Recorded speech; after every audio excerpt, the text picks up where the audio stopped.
Hi guys, Pastor Jomel here. I pray that this sermon will encourage you and deepen your faith.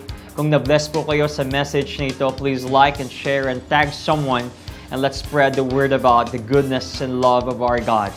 Mabuhay po. Now, I want to read Jeremiah chapter 1 verse 4 to 5 before your seat sa inyong kinauupuan. Babasahin ko ng Tagalog. Sabi dito, sinabi sa akin ng Panginoon. Sabi nyo nga, sinabi sa akin ng Panginoon. Come on, declare. Sinabi sa akin ng Panginoon, papasa ka. Sinabi sa akin ng Panginoon, yayaman ako. Sinabi sa akin ng Panginoon na magsasucceed itong ministry na to. Sinabi sa akin ng Panginoon na maliligtas ang pamilya ko. Sinabi sa akin ng Panginoon na magkakatrabaho na ako. Come on! Ano yung sinasabi sa inyo ng Panginoon ngayon? Tell to the person standing next to you, ano yung sinasabi ni Lord sa iyo ngayon? Sinabi sa akin ng Panginoon, sabi niya, Jeremias, bago kita nilalang sa tiyan ng iyong ina, pinili na kita. At bago ka isinilang, hinirang na kita para maging propeta sa mga bansa. Ngayong love month, sino dito hindi pinili? Noong February 14, sino dito hindi pinili? Pero gusto kong sabihin sa inyo, hindi ka man pinili ng mundo, pero pinili ka ng Panginoon. Because you are that one. I want to bring you on this message. You are that one. Tell to the person standing next to you, you are that one. You are that one. Come on. You are that one. Bow our heads, let's pray. Lord, we thank you for today's service. Thank you for today's message, Panginoon. Naniniwala po kami after this message, Lord, maintindihan namin kung sino kami. That, Lord, sometimes we have identity crisis, but we believe there's no crisis if we have the Christ. Lord, we believe after this message, magkakaroon kami ng panibago at fresh na perspective kung saan mo kami dadalhin at sino kami at papaano mo kami tignan. Lord, we believe that we are that one you have chosen, you have loved, and you have separated. Lord, this is our prayer. In Jesus' name we pray. Amen, amen. Before you sit down, high five mo muna yung isang katabi mo ngayon. Sabi mo sa kanya, love ka ni Lord. Pinili ka ni Lord. Hallelujah. You may now be seated.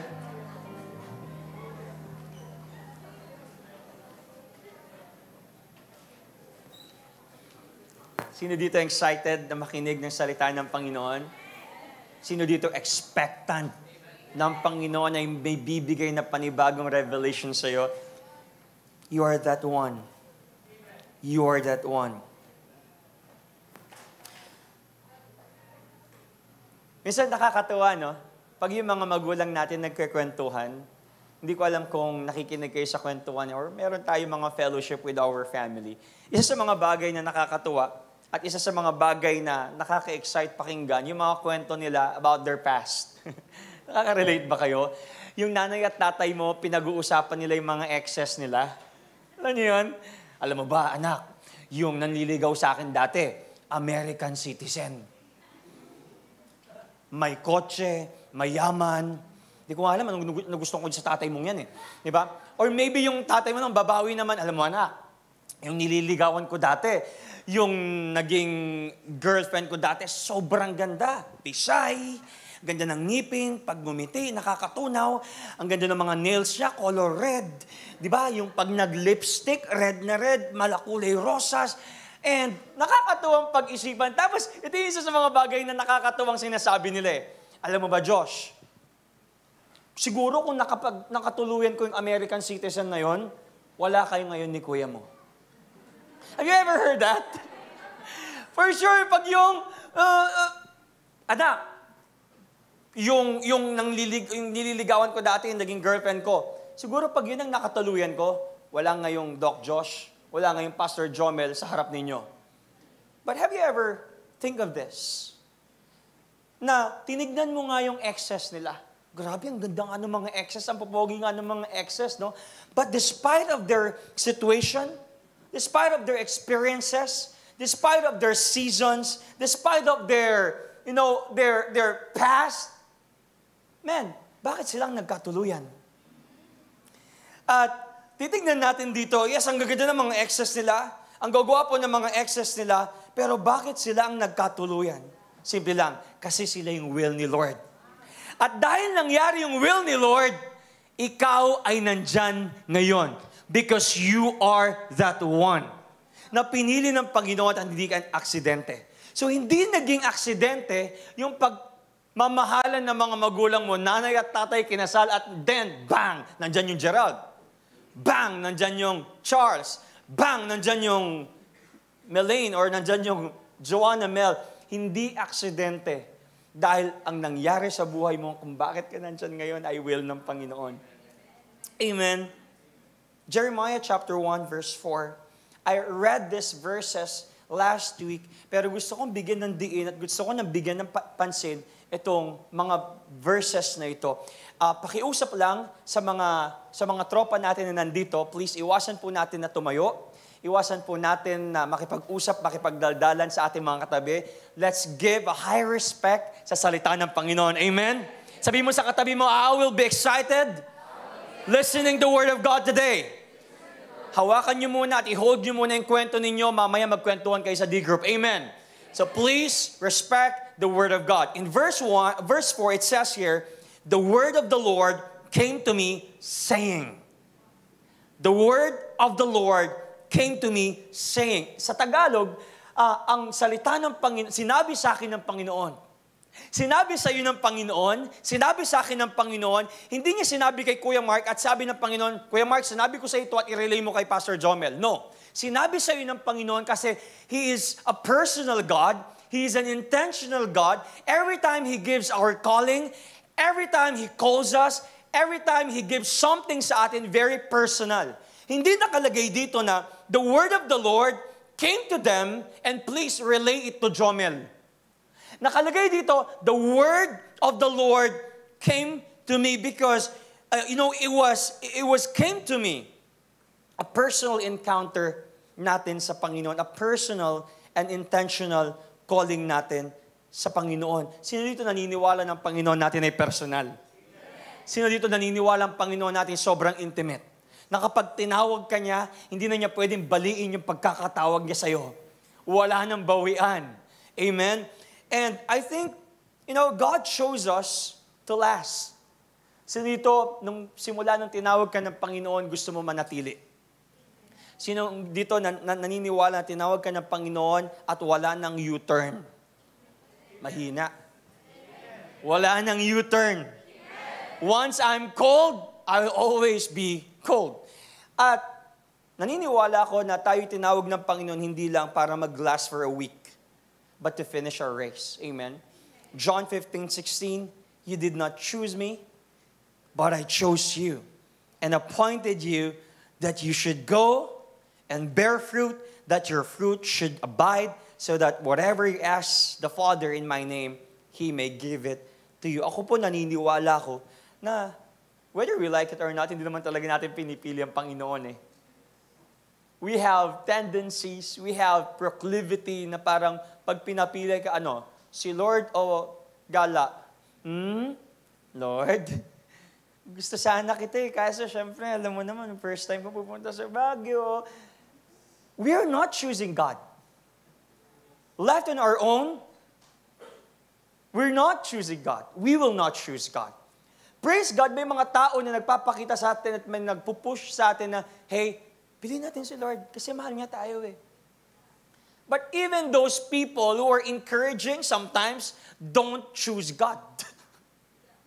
Left on our own, ako bilang pastor, si Bishop bilang Bishop, si Doc Josh bilang leader ninyo, mga PAM leaders ninyo, left on our own, we will not choose God. But praise be to God, yes, we did not choose God, but the good thing here, God chose us. So, hindi nakadepende kung pipiliin natin si Lord. Nakadepende kung paano tayo tinignan at pipiliin ng Panginoon. So, sabi dito, pinili kita At inappoint kita para humayo at para pumunta. At para pag pumunta ka, you will bear fruit, and remember that your fruit should remain. Sino dito ang naniniwala na mamumunga siya someday? You are not just a fruit, but you are a fruit that will bear fruit someday. Sino ang nananalangin dito na you will be discipled? Sino dito nananalangin na you will disciple someday? That is our calling. And when you disciples, the Bible said, your fruits shall remain. So whatever you ask the Father in my name, He may give it to you. So ang purpose natin na hindi lang tayo pinili ng Panginoon para patawarin. Hindi lang tayo pinili ng Panginoon para iligtas, kundi pinili tayo ng Panginoon para mamunga. Sabihin mo sa katabi mo, anong bunga mo? Soon meron na. Now, if you're going to read this verse 1, or verse 4 ng Jeremiah chapter 1, ibig sabihin nun, pinili na. Pinili ka na. Pinili ka. Sabihin mo sa katabi mo, pinili ka. Pinili tayong lahat. Jeremiah chapter 1, verse 5, before I formed you in the womb, I knew you, and before you were born, I consecrated you. I appointed you a prophet to the nations. Sino dito naintindihan yung kanyang calling last week?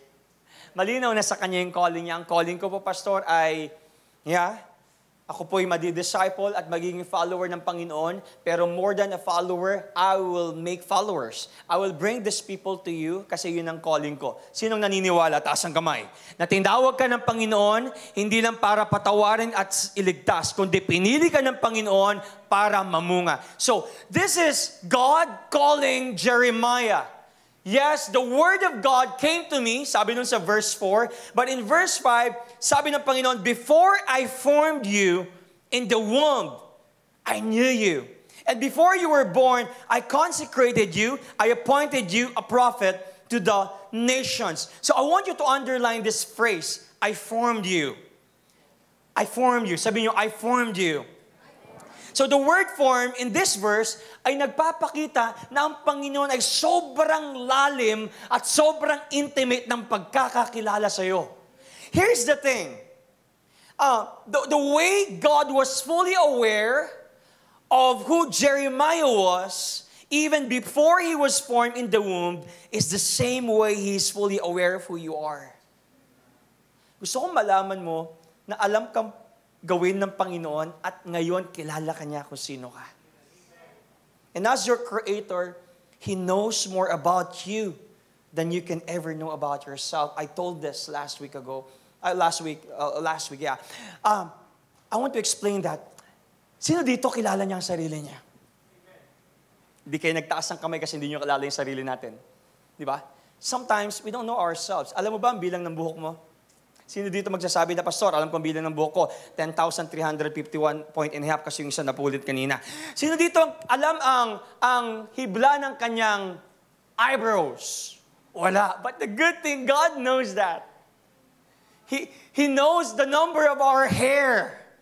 Ganon ka-intimate ang Panginoon, ganon ka-personal ang Panginoon. Kung hindi mo kilala ang sarili mo, kilala ng Panginoon niyang sarili mo.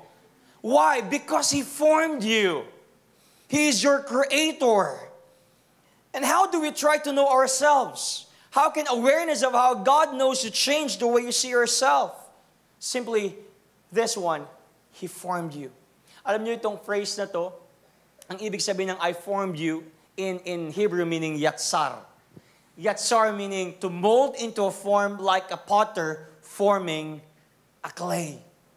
Now, gusto ko kayong tanungin, how do you think your identity was formed? How do you think your identity was formed? Papaano po nabuo yung identity ninyo?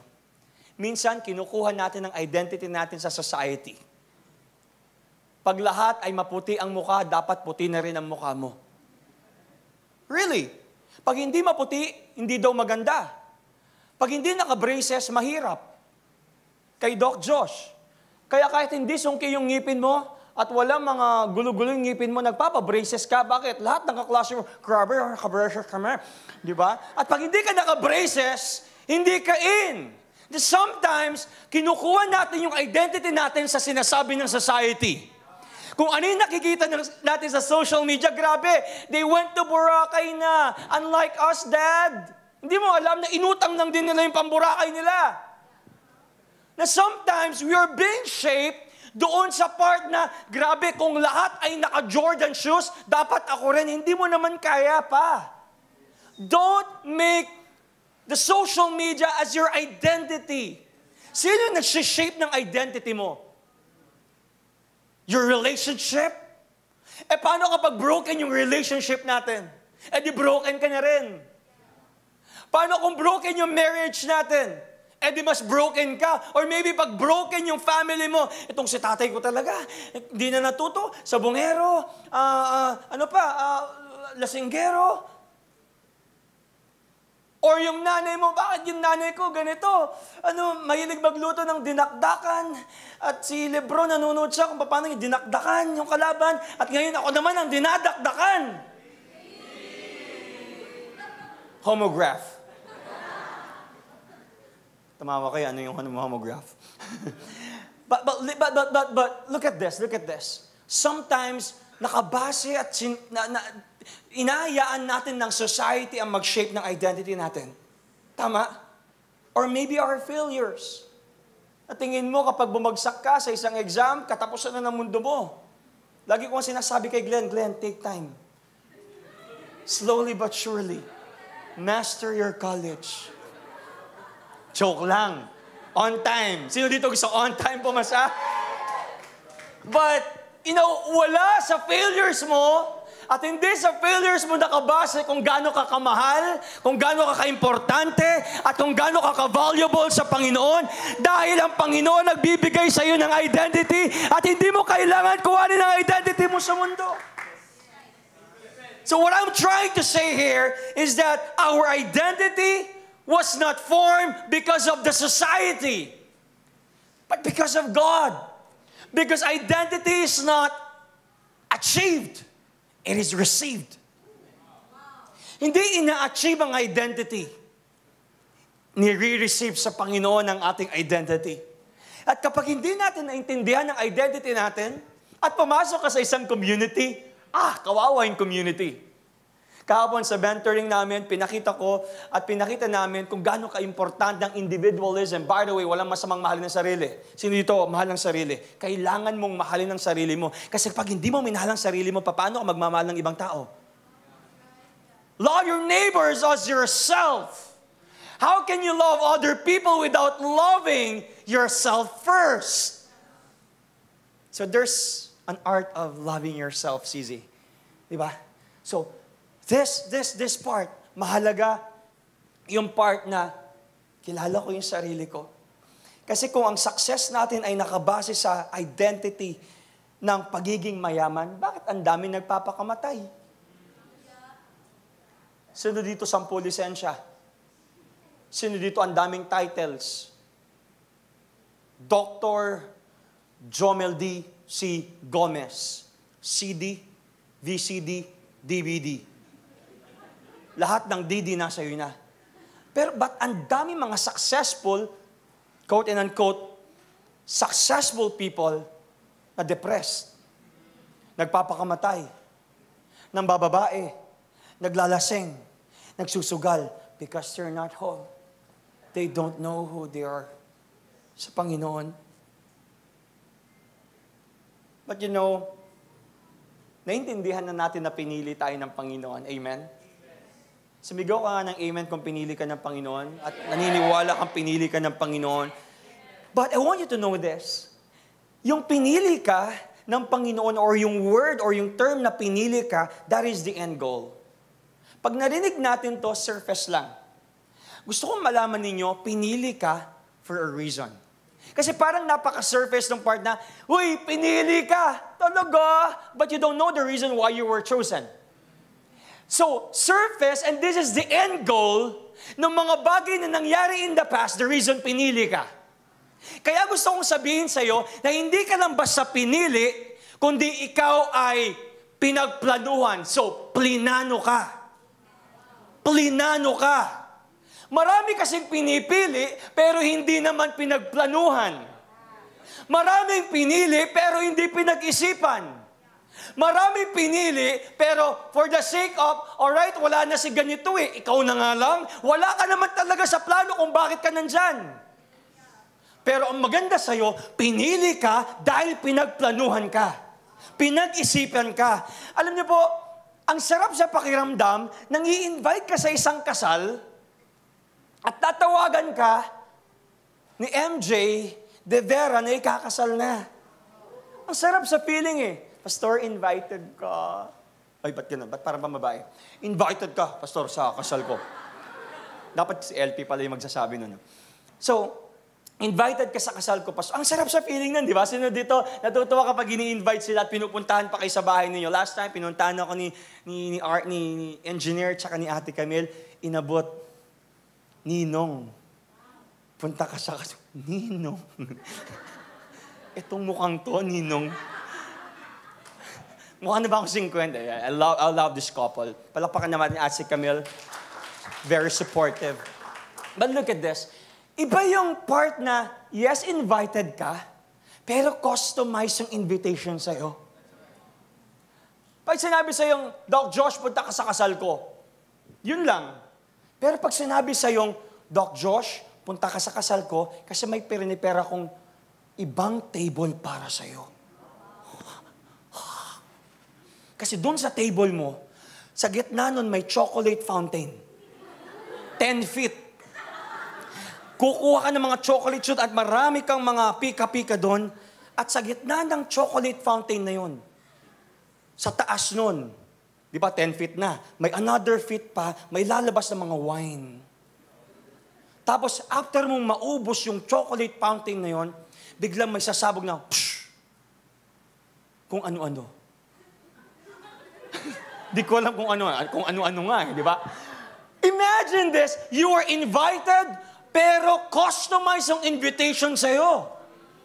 Sino dito naka-receive ng message ng Christmas na parang alam mo naman na GM? Merry Christmas and Happy New Year! Pero walang pangalan mo. Pero kapag narinig mo yung pangalan mo, JP, Happy New Year. I love you, bro. Matatapos mo yung college life mo at magiging successful. Ang sarap kapag customize at personalize Ngayon, gusto kong sabihin sa inyo, pinili tayo, yes. Pero pinag-isipan at pinagplanuhan ka kung paano ka pinili. Hindi mo pwedeng sabihin na, let's talk about thesis. Si Ate Carla, Ate Carla, you're finishing your thesis. Meron ba nagsabi dito na, Pastor, gumagawa ko ng thesis ko. In 5 seconds, tanayan, may thesis na. Walang ganun. It takes hours, it takes months, it takes sleepless nights para buuin yung thesis. Yung pinili ka, that is the end goal, that is the product. Pero para matapos yung thesis, para matapos yung product, kailangan mong pag-isipan, kailangan mong pagplanuhan, kailangan mong mag-research, and then there it is. The thesis. You are the end product nung pinili ka. Pero bago ka pinili, pinagplanuhan ka ng Panginoon. Ang sarap sa feeling ng part na, wow, ganon din si Lord sa iyo. Ganon din si Lord sa atin. Bago ka pinili ni Lord, may plano na si Lord sa iyo. Amen. Psalm 139:16. All the days that you planned for my life were written in your book before I was 1 day old. So, ibig sabihin, himay-himayin natin. Sabi dito, all the days that you planned for my life were written. Ibig sabihin, past tense, were written in your book before I was 1 day old. Look at this. Si Lord pala may libro na sa'yo. Ibig sabihin, may blueprint ng Panginoon sa'yo. Kailangan mo na lang sumunod. Kailangan mo na lang gawin yung will ng Panginoon sa'yo. Minsan kasi may mga part tayo sa buhay. Pastor, saan tayo? Basta may lakad tayo, pero hindi ko alam saan tayo pupunta Ikaw, saan mo gusto? Pero ang Panginoon, bago kanya tinawag, may plano din sa'yo. Anak, I'm calling you. And right now, I just want you to follow. Meron na akong isinulat na libro para sa'yo. I have will for you. At gusto ko lang sabihin sa inyo na itong part na to, itong Psalm 139:16, ay nang nagpapakita na hindi ka aksidente. Hindi ka aksidente. Have you ever asked yourself, Lord, bakit ako nandito ngayon? Hindi ko alam yung purpose ko eh. But I believe there's a reason why God allowed you to live. Hindi ka ba nagtatanong ngayon, bakit nandyan ka ngayon, nakaupo, nag-aaral, buhay ka pa? Ibig sabihin, may purpose pa ang Panginoon sa'yo. At ang purpose ng Panginoon sa'yo, maybe you're discovering your purpose. Pero ang maganda dito, ibig sabihin, hanggat buhay ka, meron kang purpose at meron kang mission sa mundong ito. Hindi, Pastor, pahabol lang naman talaga ako eh. Wala naman talaga ako sa family planning ng pamilya ko eh. Ang plano lang talaga nila, 7. O ako yung pang 8. Wala talaga ako sa plano. I don't think so! Pastor, hindi. Pag tignan mo, pag tinignan ko yung ilong ko, sila ang tatangos. Aksidente lang ako. Pati mo, tatangos ng 7 magkakapatid ng mga kapatid ko. Ako nga, Lord, pag tumingin ako sa ulap, pag tumingala ako at umuulan, malulunod ako kasi pangu yung ilong ko. No, you're not an accident. God has a purpose in your life. Sabi mo sa katabi mo, may purpose ka at hindi ka aksidente at hindi ka galing sa tain ng kalabaw. Pero bang ganon? Galing sa tain ng kalabaw? And I want you to know this, you're not a number. You're not hoy because you're unique. God gave you, something na sobrang unique sa buhay mo. Because before you came, God knew you. And I want to tell you this, you are chosen. God planned your existence and He has a unique purpose for you. Sobrang personal ni Lord sa buhay mo. Amen. In Isaiah chapter 64 verse 8, sabi dito, but now, O Lord, you are our Father. We are the clay and you are our potter. We are all the work of your hand. Himay-himay natin to, sobrang ganda. Sabi dito, you are our Father. Pag sinabi nating Father, He is our provider, He is our protector, He is our builder, He is the one who gives purpose sa buhay natin. So pag tinignan natin ang Panginoon, Lord, you are my Father, it means He builds us. He molds us. At ang maganda pa dito, hindi lang siya basta Father. Hindi lang siya basta nagpro-provide, kundi siya yung potter natin na nagmo-mold sa atin. Siya yung nagde-design sa atin. At kung titignan natin dito, anong ginamit ni Lord para likhain ka? Paa? Sabi niya ba dyan na, and you are our potter, we are all the work of your feet. But you're all the work of our hands. Sabi dito, of your hands. Ibig sabihin, God is so intimate. God is so personal. He customized you. He gave you uniqueness. He separated you. You were chosen. At may kakaiba kang calling. Di ba pag sinabi natin, grabe, galing sa kamay ko to, that is so personal. I want to give you something through my feet. Mayroon bang narinig na ganon? But through your hands. Because God is so personal. Now, I want you to get this. To get this. There is a worker, there's a work, there's a water, and there is a clay, which is dust. I want to ask you this. Sino yung worker ng buhay mo ngayon? It's God. Amen? Ang worker ng buhay natin ngayon ay si God. At of course, kapag may worker, merong work. At yung work niya, kailangan ng water at kailangan ng clay, ng dust, para magkaroon ng isang pot. Tama? Anong elements para makabuo ka ng isang palayok, Cindy? Clay and water. At kailangan natin ng worker, at kailangan natin ng work para makabuo tayo ng isang palayok. Tama? Ng isang pot. Here's the thing, God is our worker, and He's working sa buhay mo. At ngayon, anong simbolo ng water? In the Bible, water symbolizes the Word of God. Kaya kung babasahin natin ulit yung verse 4, and the Word of the Lord came to me. Sino naniniwala na nabubuo tayo dahil sa affirmation ng Panginoon, dahil sa mabubuting salita ng Panginoon, dahil sa magagandang salita ng Panginoon sa buhay natin? Look at this, we're clay. Ibig sabihin ng clay, tayo'y alikabok. At kung walang tubig, walang word ng Panginoon ang isang alikabok, hindi tayo makakabuo ng isang pot. Sabi mo sa katabi mo, isa kang alikabok. At kapag walang tubig sa buhay mo, you will never have a purpose. The good thing here, we need a worker, and there's a work, and there's a water, which is the Word of God, and then you're a clay.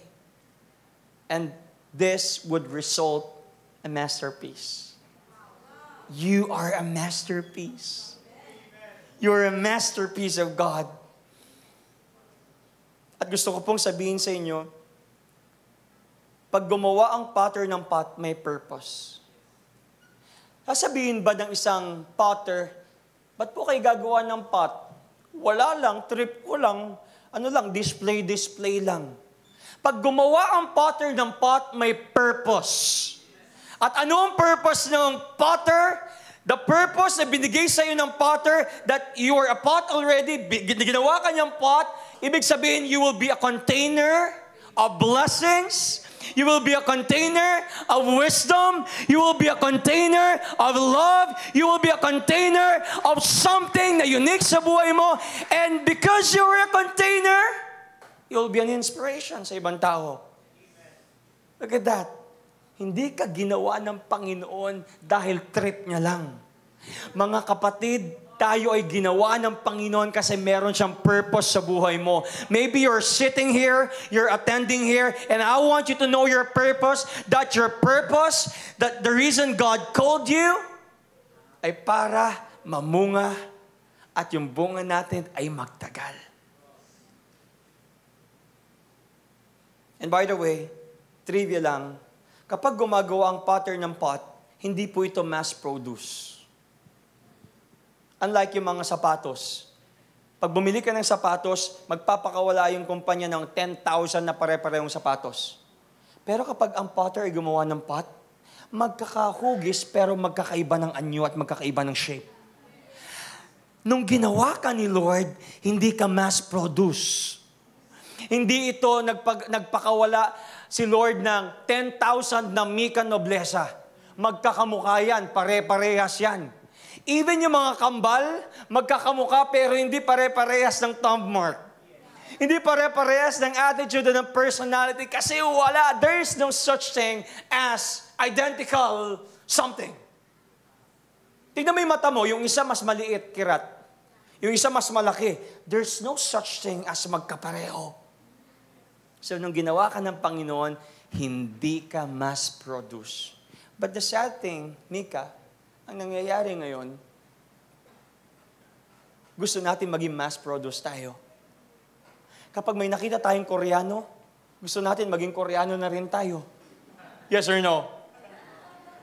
But gusto kong sabihin sa'yo na hindi ka Koreano, ikaw ay hina. Sino dito gusto na maging Koreano? Sometimes, binigyan ka ng uniqueness ng Panginoon, pero gusto mong maging katulad ng iba. God has something sa buhay mo na hindi ka pareho ng iba. Because you are not a mass produce. So you don't need for an enhance. You don't need something na, kailangan ko bang palakiin ito? Palakiin ito? Dahil sabihin mo sa sarili mo, I am complete. Sabihin mo sa katabi mo, kompleto ka na. Huwag ka na magpadagdag. Di ba? You're complete. Huwag ka na rin magpabawas. Kung medyo malaki, Praise God. Mas marami sa'yo. Mas marami kang matatanggap na hangin. Kasi malaki ang iyong ilong. Yung iba, walang pagpasukan. Sobrang liit. I'm blessed. Hindi ganun katangos, pero ang daming air na natatanggap. You're complete! You're unique! Jeremiah 1:6. Then I said, Lord God, behold, I do not know how to speak, for I am only a youth. By the way, the context of this ay hindi lang basta nagkakaroon ng excuse si Jeremiah dito, but he was speaking to God humbly dahil, nga naman, 17 years old pa lang dito si Jeremiah. Nakadepende pa sa magulang niya, tapos tinatawag ng maging propeta sa nation ng Israel. At ang Israel, napakatigas ng ulo. Can you imagine this? Sino 17 dito? Kasing edad ni Jad, tatawagin ka, ikaw ang magiging propeta ng nakukulaw. At alam mo yung nakukulaw, walang makikinig dahil yung mga taga-kukulaw, some of them are bakulaw. Di ba?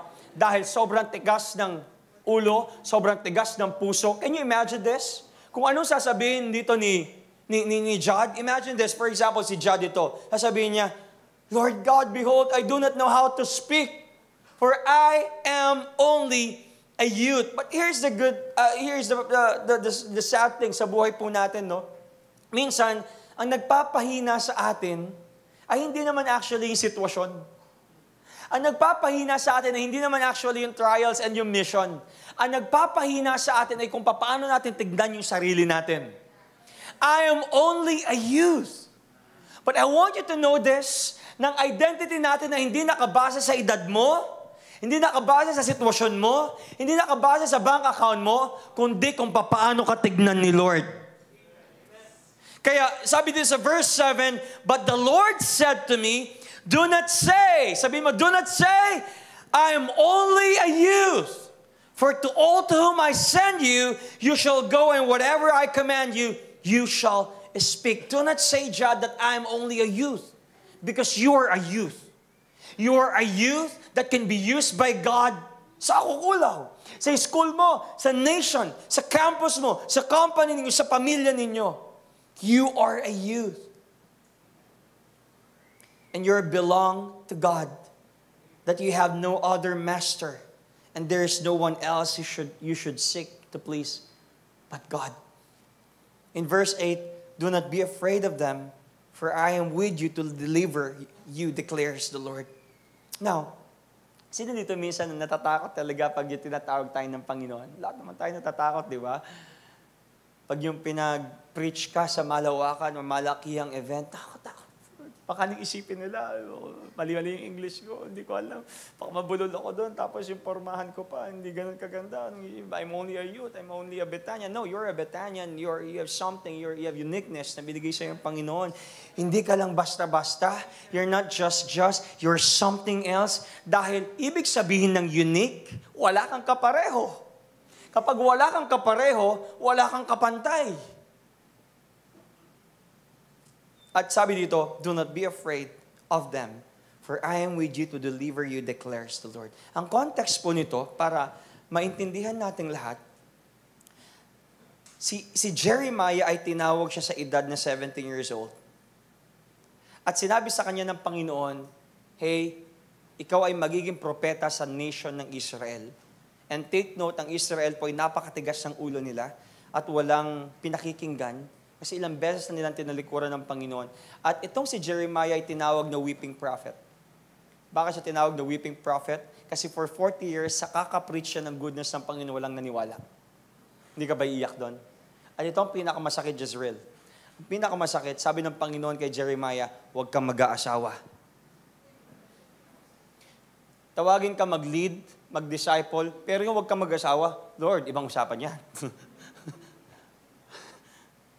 Look at the scenario. Look at the situation of this young blood, 17 years old. Tinawag para maging propeta sa isang napakatigas na nasyon. But the Lord said, do not be afraid of them. Do not be afraid of them. Anong ibig sabihin ng them? Do not be afraid of your enemies. Do not be afraid of your challenges. Because what? I am with you. Nakadepende ang ating pagiging matapang, hindi dahil walang pagsubok. Nakadepende ang ating pagiging matapang, hindi dahil bansot ka or wala ka pang edad, wala ka pa sa tamang gulang at sa tamang wisyo, kundi tayo'y nagiging courageous dahil alam natin kung sino yung kasama natin. Sabi ng isa sa mga disciples ko, kahapon, si Sir Raf, sabi niya, courage is not the absence of fear. Courage is that knowing whose you are at kung sino yung kasama mo.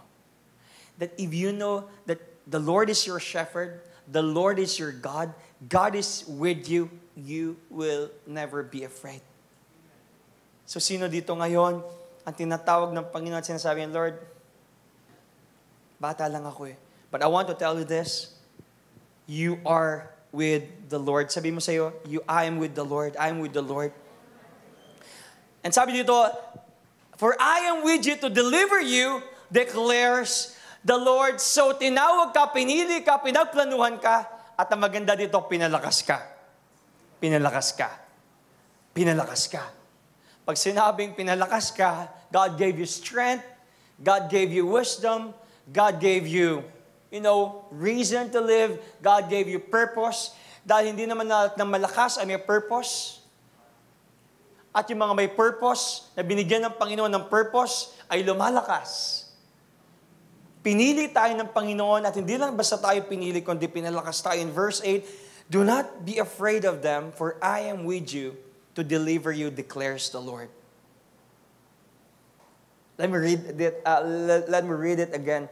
Do not be afraid of them, for I am with you to deliver you, declares the Lord. Kung papansinin natin dito, hindi sinabi ng Panginoon, or God didn't say, do you? Do you want it? Hindi sinabi ng Panginoon na, do you want it na maging propeta? Do you want it na maging minister? Do you want it na maging ganito ka, Jeremiah? Pero ang sinabi ng Panginoon, do not be afraid. Minsan kasi, ang mga katawagan ng Panginoon sa atin ay parang choices. Na parang, hey, do you want to minister? Lord, try ko muna. No, when God calls you, God is not asking you, do you want it? But God is asking you and telling you, do not be afraid, for I am with you to deliver you, declares the Lord. For I am with you to deliver you. Alam niyo po, sa mundo marami tayong naririnig na I. Di ba? Ano yung mga narinig nating I love you, pero hindi ka naman talaga love. I just lost you. Pwede. But the Lord said here, for I am with you to deliver you, declares the Lord. Sinong naniniwala dito na Panginoon tinawag ka? At ang Panginoon, dahil tinawag ka, hindi ka iiwan. So God is asking you, hey son, do you want it to be a minister? God didn't say, do you want it? God said, do not be afraid because I am with you. So, wala tayong choice, but Lord, yes, I'm here. So, naniniwala ako, pinili mo ko at hindi mo ko iiwan. At ang sarap sa feeling na alam mo may kasama ka na hindi ka iiwan. Sino dito, parang yung ubos na ubos ka na, pero dahil alam mong nandyan yung asawa mo or nandyan yung boyfriend mo, bigla kang lumakas. I remember nung bata tayo, Joshua, kasi mahilig ako sa text nun eh. Alam niyo yung text? Nag-text ba kayo nun? Hindi niyo na alam, no? iPad na kasi ang laro niyo ngayon eh. May dati nagte-text. Mahilig ako mag-text nun, Romeo. Talagang sako-sako yung text ko nun. Ako yung pinaka-champion sa buong koral. Kung meron lang champion nun, sasabi, ihirangin nila akong champion nun. Jomel, the champion in text, di ba? Ang dami kong text nun. Now, pag inuubos na yung text mo, yung text ka ba? Dati, no? Hindi yung cellphone, ha? As in text, yung cards. Pag nauubos na yung text mo, tapos biglang merong nagmagandang loob sa'yo, konti na lang yung text mo, isang dangkal na lang, tapos siya isang sako, kasi dangkalan yung labanan namin eh. Diba? Shot ko na yan. Sige, pati pato, pati bugaw. Pati yung bahay namin. Sige. Di ba? Minsan kasi, ganun eh. Pero pag yung isang dangkal na yung text mo, kinakabahan na ako eh. Hindi ako sanay na isang dangkal lang yung text ko. Kahon-kahon. Ngayon, minsan may mga nagmamagandang loob. Pag isang dangkal na lang, sasabihin nung kasama mo, Jomel, abay na tayo. Bakas na tayo. Kasi yung pagbabakasan ko, isang sako ulit yung text. Ang dami ko ulit text. So, kung ano yung sa kanya, ganun na din yung sa'yo. Parang sinasabi dito ng Panginoon, konti lang yung lakas mo, pero kapag nakipag-pair ka sa pinakamalakas na Diyos, you are powerful, you are strengthened, you are blessed, at hindi ka mauubusan dahil kung anong meron si Kristo, meron ka na rin. Kung anong merong mana si Kristo, you're also an heir of Christ. If you know na merong kapatawaran, ibig sabihin you're also forgiven. If you know that Jesus is blessed, you're also blessed. Dahil kung anong meron si Jesus, meron ka na rin. You just have to be paired with the Lord. So naniniwala ako na yung nagtawag sa atin, our caller will never leave you, nor forsake you. Dahil kapag tinawag ka, ibig sabihin, kasama mo siya. Meron ba kayong kakilala na parang tinawag ka, pare, alika dito, tingnan mo to. Tapos bigla kang iniwan, pero ang Panginoon hindi niya gagawin yon. Kung sino ang nagtawag, siya ang makakasama mo hanggang sa dulo. Sinimulan ng Panginoon na minsan parang tinatamad ka ng tapusin, tinatamad ka ng puntahan, pero don't forget na ang Panginoon ay kasama mo papunta doon sa end goal mo because your caller will never leave you nor forsake you. He has something in your life. Hey son, I want you to finish your calling. I want you to finish yung mga bagay na pinagagawa ko sa iyo dahil wala akong ibibigay sa iyo na bagay na hindi mo kayang tapusin. God is calling you to be a leader at hindi mo kaya yan na mag-isa. Naniniwala ko, tinawag ka ng Panginoon na maging leader at si Lord ang magbubuhat sa calling mo. In fact, hindi naman ikaw because left on your own, you can't do that. I can't do this alone. Without God. At gusto ko ulitin ito. Napakasarap. Kung anong meron si Christ, meron din ako. So, ibig sabihin, pinag-isa kayo. Pinag-isa kayo ni Lord. Pinag-isa kayo ni Christ. Pinag-isa kayo ng Panginoon. Jeremiah 30:11, "For I am with you and will save you, says the Lord." You know, for God to be with someone is for Him to give His help for that person to carry out His calling. Mahirap ang calling, pero tutulungan ka ng caller matapos ang calling. At dahil pinag-isa kayo, hindi kayo pwedeng paghiwalayin. Sabi ng Panginoon sa Romans 8, sabi ni Paul sa Romans 8:38-39, "For I am sure," in other translation, "For I am convinced that neither death, nor life, nor angels, nor rulers, nor things present, nor things to come, nor powers, nor height, nor depth, nor anything else in all creation will be able to separate us from the love of Christ." Jesus our Lord.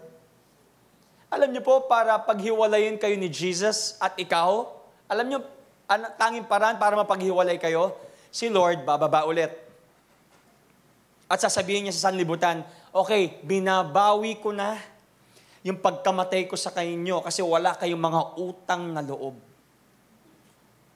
Doon matitigil yung pag-isa ninyo ng Panginoon. Pero gagawin ba ni Christ yun?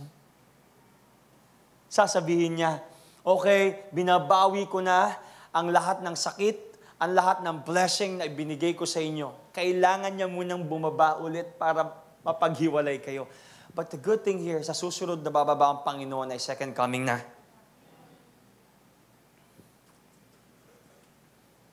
Marami po sa atin dito, parang iniisip natin,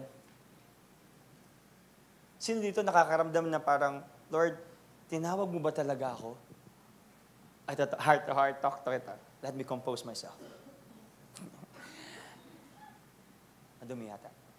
But, meron ba dito nag-iisip na minsan, tinatanong mo yung sarili mo, tinatanong mo si Lord, Lord, tinawag mo ba talaga ako? Have you ever asked that?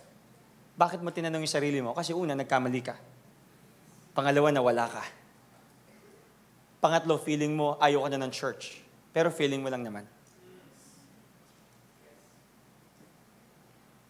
Na parang nagkaroon ka na ng doubt sa sarili mo, talaga bang Christian ako? Talaga bang cold ako? Kasi ngayon, cold ako kay Lord eh. Na parang minsan, Lord, hindi ko na kayang bumalik sa church na yan or bumalik sa grupong yan kasi feeling ko talaga, condemned ako. Pero ang nangongondemn lang naman talaga sa sarili mo, yung sarili mo. Na-experience ko na ba to? A lot of times. May mga parts po sa ministry natin na hindi nagmamaterialize at sinatanong ko si Lord, Lord, tinawag mo ba talaga ako magpastor? Kasi yung mga tropa ko po, laging late, Lord eh. Usapan namin, 3:00, darating sila, 4:00. Effective ba ako? Lord, ang heart namin dito is to raise more leaders. Pero instead of raising leaders, anong nangyari? Nagkakaroon ng decreasing of leaders. Yung dating 120, ngayon 66 na lang, Lord. Effective ba talaga ako? We always ask that and try to condemn ourselves.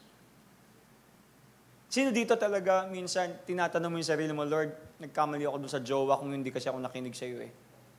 Hindi ko na-deserve. Pero gusto kong sabihin sa inyo to, kapag tinawag ka ni Lord, hindi niya binabawi yon. This is a confirmation.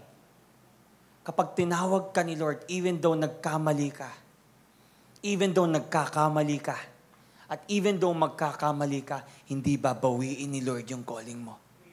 Romans 11:29 says, for the gifts and the calling of God are irrevocable. Para bawiin ni Lord ang kanyang calling sa'yo, kailangan niya muna ulit bumaba, oy, ayoko na kitang tawagin.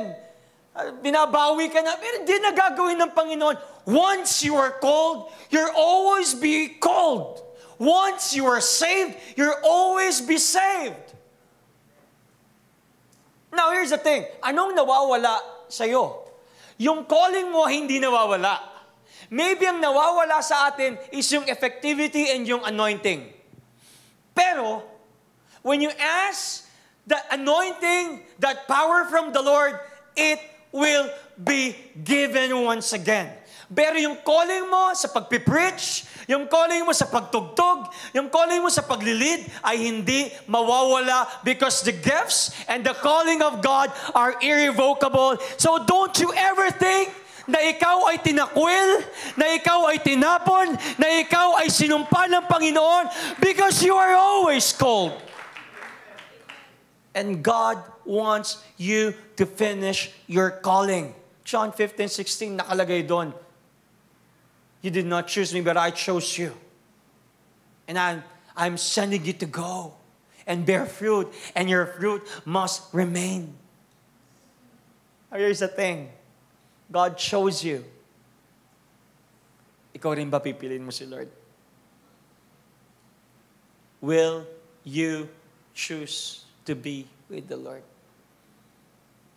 Can we just bow our heads? Parang God is prompting me to pray for you right now.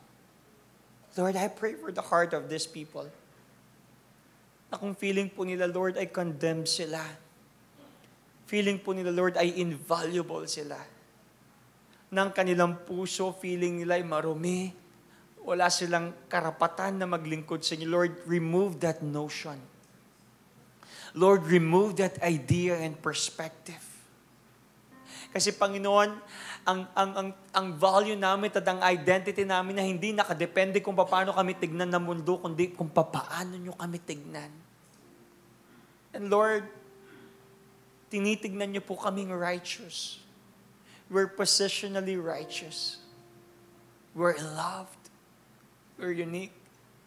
That's why, Lord, I pray for every heart na narito ngayon, na kung feeling nila ay aksidente lang sila, na feeling nila, Panginoon, ay wala na silang silbi sa lipunan and they are thinking of ending their lives. Lord, give them hope.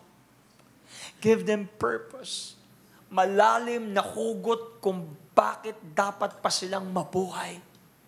Because Lord, I believe your calling sa amin na hindi pa tapos. Ang calling mo sa amin, Panginoon, ay nagsisimula pa lang.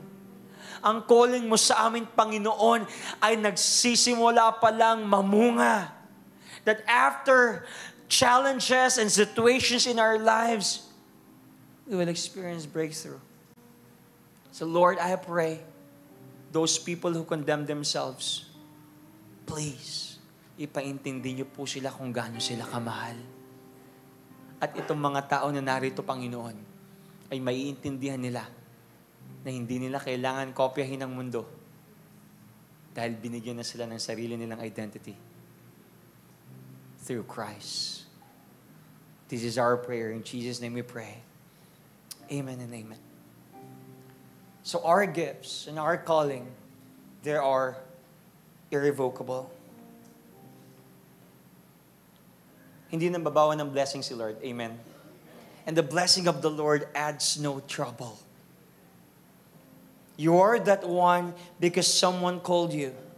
But without a caller, there's no called and there's no calling. You were one by one. And who is that one? That is Jesus. Now, I want to show you this picture. Hindi po ako magaling sa math. Pero I know the basics. I know the basics. For example, you are that 1 billion. 1 billion. You're that 1 billion.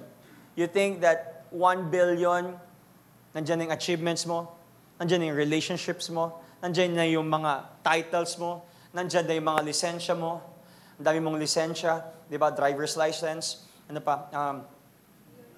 PRC license, license to kill, license to what, whatever.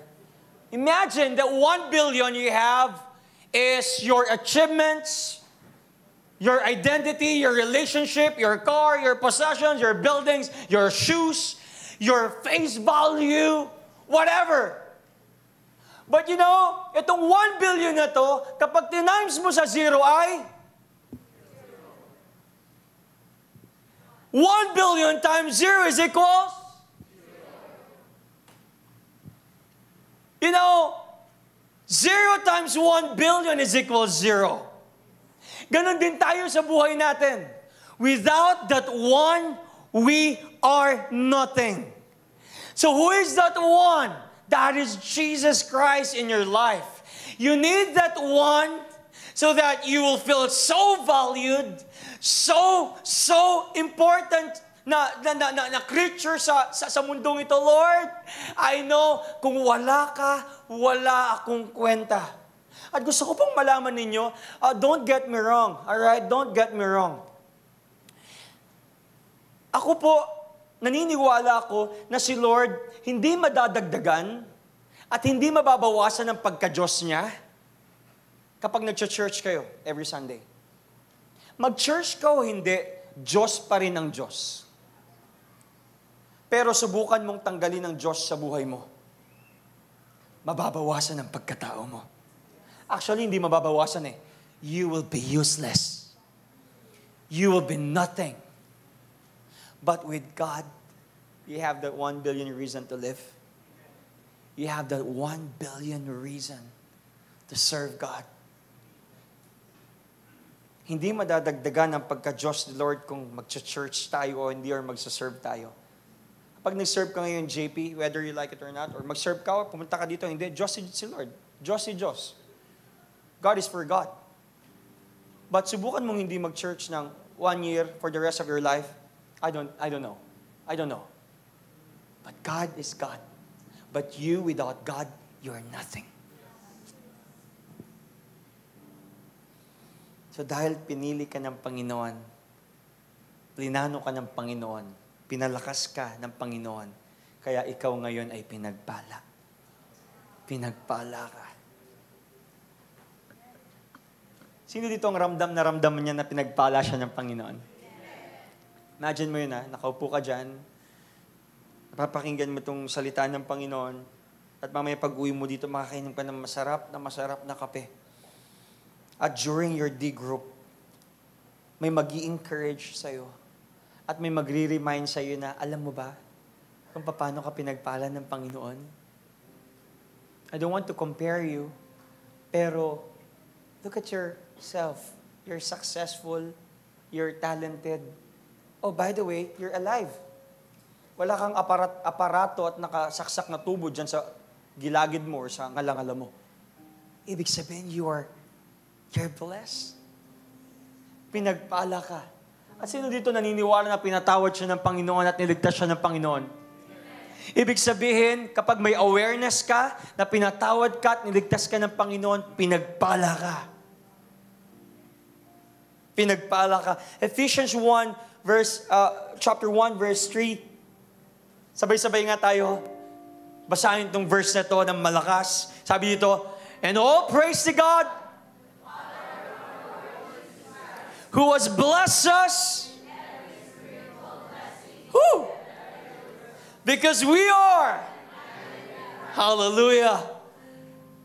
All praise to God, the Father of our Lord Jesus Christ, who has blessed us. Ibig sabihin ng who has blessed us, this is a present perfect tense. Hindi ka lang blessed ni Lord 2,000 years ago, kundi blessed ka ni Lord ngayon, at i-bless ka ni Lord after 5 years, 10 years ng buhay mo. Kasi pag nagpala ang Panginoon, hindi lang noon, hindi lang ngayon, kundi bukas at magpakailanman. So God is blessing you, not just then, but now. And God will bless you. God will bless you. God will bless you with peace, with forgiveness. Actually, He blessed you already. With forgiveness, with salvation, and it says here, with every spiritual blessing in the heavenly realms, because we are united with Christ. Because of His finished work, we are redeemed, we are forgiven. We have the indwelling of the Holy Spirit and the promise of eternal life. And I want you to know this, na tayo po ay tagapagmana rin ng Panginoon. Kung ano meron si Kristo, meron din tayo. And last verse, promise, last na to.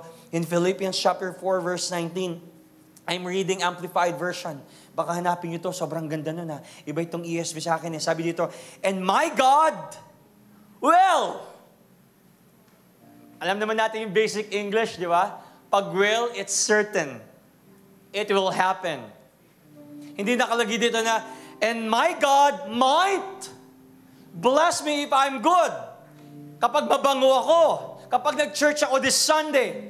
But it says here, and my God will liberally supply, fill until full, your every need according to His riches in glory in Christ Jesus. So guys, it's more than spiritual blessings.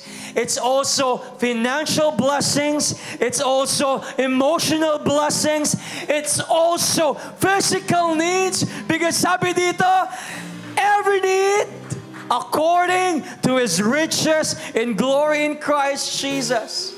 So praise God, the one and only God chose you. Sabihin mo sa katabi mo, God chose you. God chose you to be the one. The fact na nandito ka at aware ka na pinagpala ka at pinatawad ka, you are blessed. So I want you to know this. Huwag mong kunin ang iyong identity sa ibang tao, sa mundo. Huwag mong kunin ang identity mo sa failure mo, because you are already blessed spiritually. You are blessed physically. You are blessed emotionally, because you are the one. You are the one. You are the one. You are enough. You are Jireh. You are enough. So I will be content in every circumstance. You are Jireh. You are enough. Jireh.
are enough, God. Hallelujah.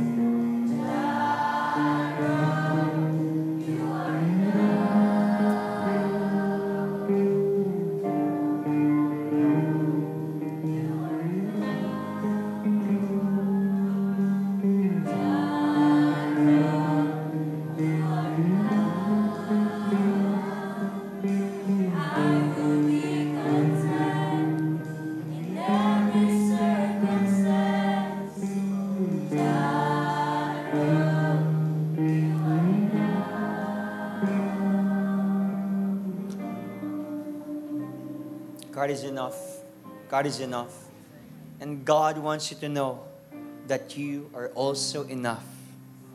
You don't have to find your identity sa kung sino man. Dahil kung ano yung ginawa ng Panginoon sa buhay mo ay sapat na.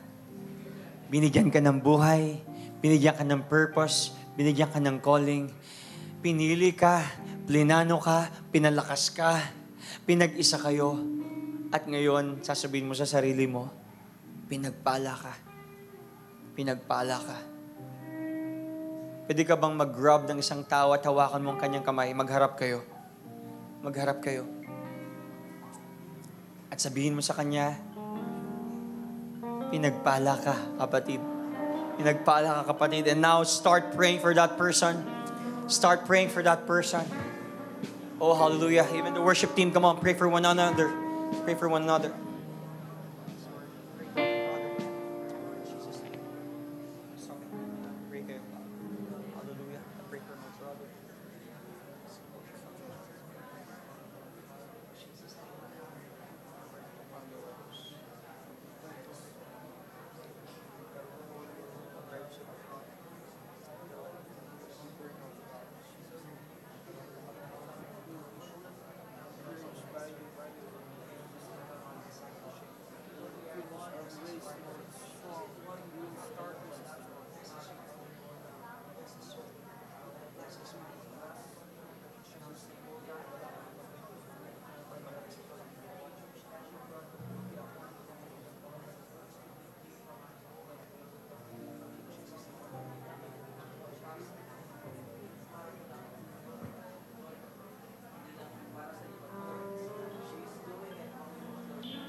Hallelujah.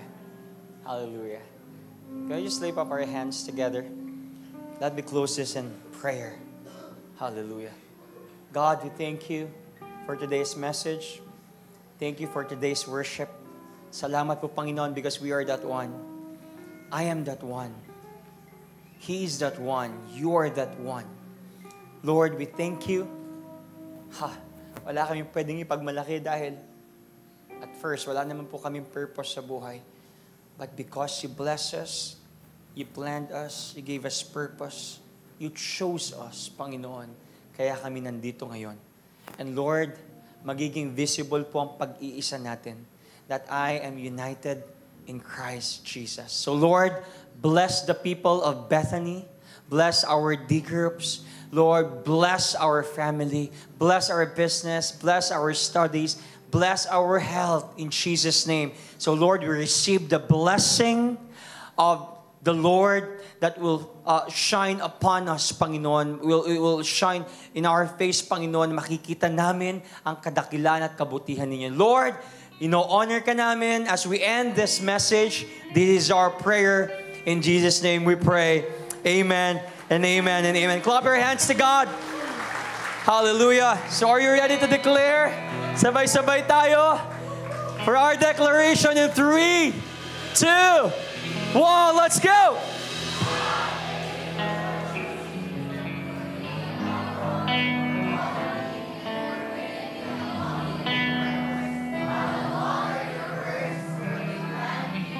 I'm united in Christ, inside and out.